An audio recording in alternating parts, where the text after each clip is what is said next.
All right, guys, I got another Shark Tanks Reacts for you. Fun fact, Ashton Kutcher is a guest shark on this episode, which I'm excited about because Ashton is actually a pretty legit VC in his own right. He runs a fund called A-Grade Investors, and he was actually an early investor in both Airbnb and Uber and generated phenomenal returns off of that.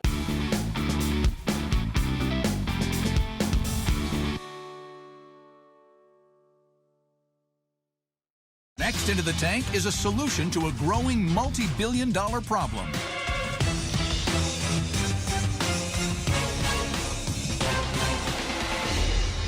Hello, Sharks. My name is Chris Gilpin, and I am the president of signalvault LLC. I'm here today seeking $200,000 for 12.5% of my company.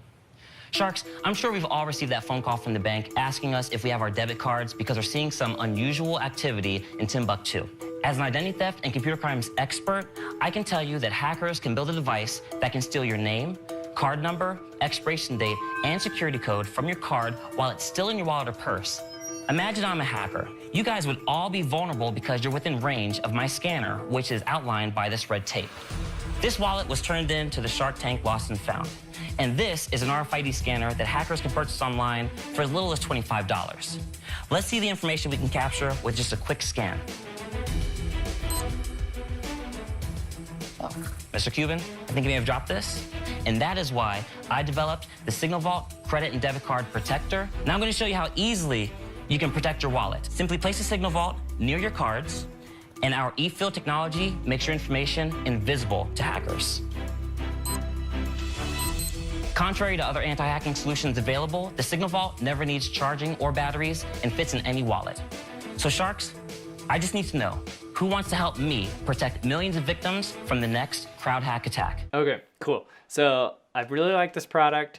I'll tell you the things I don't like. I don't like that it's a one-time purchase, right? You buy it, you stick it in your wallet, and you forget about it, and that's probably it, right? Maybe you buy a new one when you get a new wallet, or you buy it as a gift, but lifetime value on this feels pretty low to me. That said, I think the pain point's like decently high, right? Like you're basically pulling off of people's fear of having their identity stolen, and the idea of being able to just drop a card in there and be protected, I think is pretty interesting. And you can move that card around from different place to place. So I think the product's like pretty innovative, kind of touching on some like key pain points people have. He's looking to raise $200,000 for 12.5% of his company, which gets you to a $1.6 million post money and a $1.4 million pre-money valuation. Let's see how he justifies that. I have some samples for you guys. Are you going to get your wallet back? I will do $200,000 for 25% for both of you. I'll do it. Will you? Okay, so here he's offering $400K for 25%.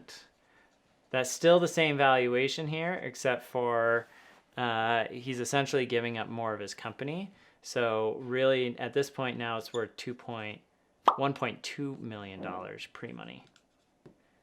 But he's going to get $400K, so he gets more money for it on the backside of it. But, I mean, isn't that interesting, though?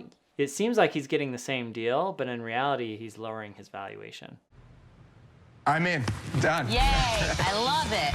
Don't be so nervous. I love it. We're going to blow this out. You go celebrate. Thank you. Congratulations. Congratulations, Chris. All right, so it's kind of interesting, right? So he went in, he had an interesting product. I wish that we could have learned more about his sales, but the two investors that he brought on board, one has a ton of exposure and experience with QVC, so she can help push this product out. This is the perfect kind of product to be sold through QVC. And then the other guy that they brought in is a software engineer who has a lot of experience with cybersecurity. And so actually this is like a pretty interesting deal where you've got like two value-add investors. They're going to invest $400K, which is a significant amount of money to really help him grow his business. And frankly, at a valuation of 1.2 million pre, without knowing how much he's doing in revenue, feels, pretty reasonable. Yeah, even though there wasn't as much detail around this, I really liked it. I mean, I think he got a good valuation. He got enough money to go off and do some interesting things. He got some great support. I think he's got a product that's pretty interesting, that's probably easy to sell. Here's the big question though, and the thing that I don't know would hold me back from investing, and that is, how are those two investors going to get their money back? Like, I don't see this company ever going public. So really, you've got two methodologies for making your money back on this. You either generate returns from the dividends, which means, you know, he takes the profits at the end of the year and he dividends them out to the owners. So let's talk about that. Let's say theoretically he does $1 million in profit this year. To do $1 million in profit, if we use the general framework of a rule of fours for retail sales, that means that he's going to be doing probably $8 million in revenue. And the reason for that is you start out at $8 million. That's what they generated for retail.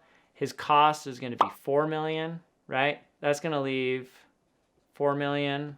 Then he's got all of his operations and marketing and all of that. That's probably going to be at least kind of 2 to 3 million. So let's say it's 2 to 3 million. That's going to leave you with 1 million left in profits. You're talking about a business that's doing 8 million revenue. That's not that easy to do. Like, building a business doing 8 million in revenue is pretty impressive. But let's say he gets there. So he does $1 million in profits on an $8 million revenue business, which I think is reasonable. Your sharks now own 25% for a total of $400K.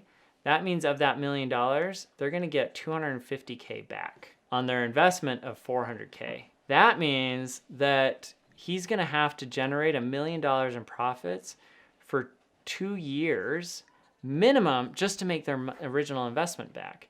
If they want to make a return that really justifies their investment, I mean, I would expect for this, I would want like 5 times my investment, because I think there's a lot of risk here.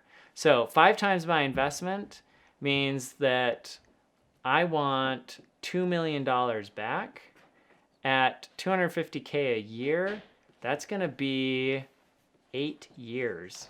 Now, the other way that they could make money, if they find someone that's willing to buy the business, then they could generate a return off of that.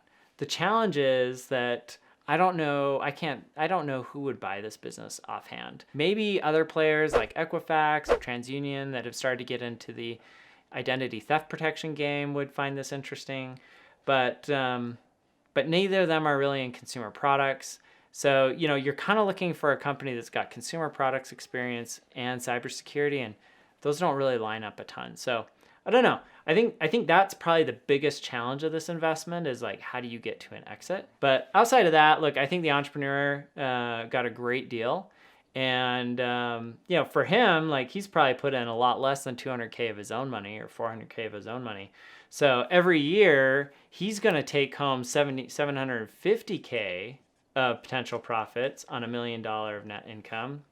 And, you know, that's a pretty good payday. Plus, he's probably paying himself a salary on top of that. So, yeah, I think it was a great deal for the entrepreneur. Scratching my head a little bit on the investor side, but ultimately, you know, they have the ability to maybe push it even higher and find an acquirer. So, thanks for joining me today. I hope you enjoyed this React video.